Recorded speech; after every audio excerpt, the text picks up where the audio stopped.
являемся свидетелями достижений человечества в области возобновляемой энергетики и передовых технологий, предназначенных для развития зеленой экономики. Экспо. День 52.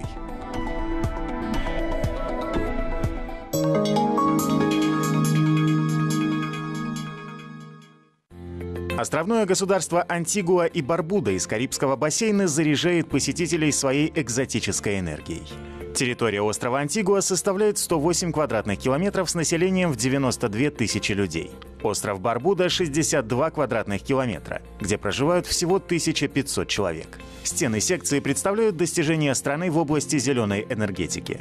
Среди них изображен аэропорт столицы Сент-Джонс, который на 75% питается электроэнергией от солнечных панелей. В целом, острова получают 17% энергии от возобновляемых источников.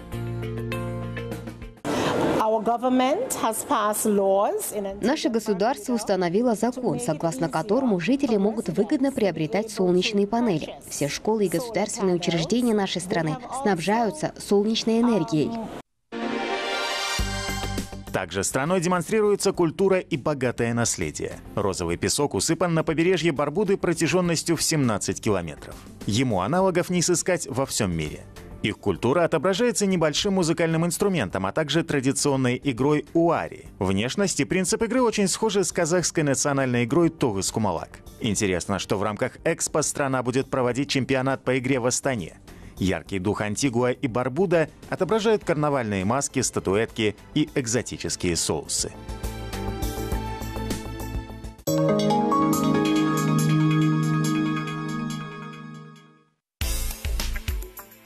В мире существует множество отдаленных районов без благ цивилизации.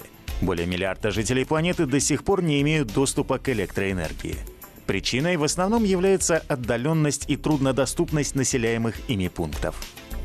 В таких районах снабдить целый дом электричеством, теплом и горячей водой может изобретение казахстанского ученого Александра Нестеренкова. Таким образом, разработка может сделать обычное жилище автономным. При этом технологию легко доставить и собрать в сельской местности. Некоторые, получается, жилые населения не дотягивается свет, либо очень проблематично в жильях получить тепло, то есть отопление. Данная установка обеспечивает одно здание полностью электричеством и тепловой энергией. Такая установка окупает себя в течение 4 лет, то есть через 4 года она уже будет, получается, полностью на вас работать.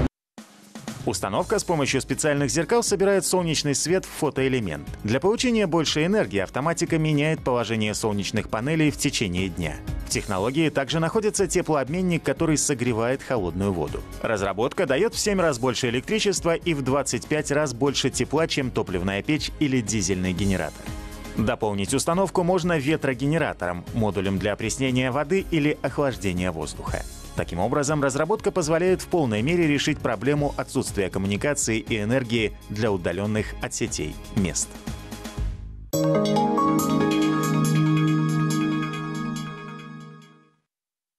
Хотите на память китайские традиционные письменные росписи?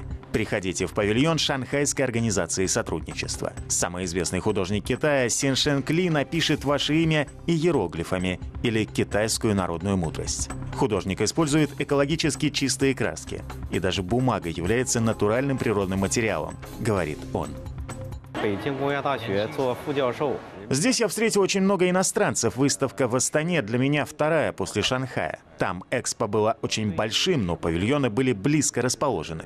Тема вашей выставки очень интересна. Сейчас природа очень сильно загрязняется, в городах все загазовано. Поэтому зеленая энергия может спасти нас.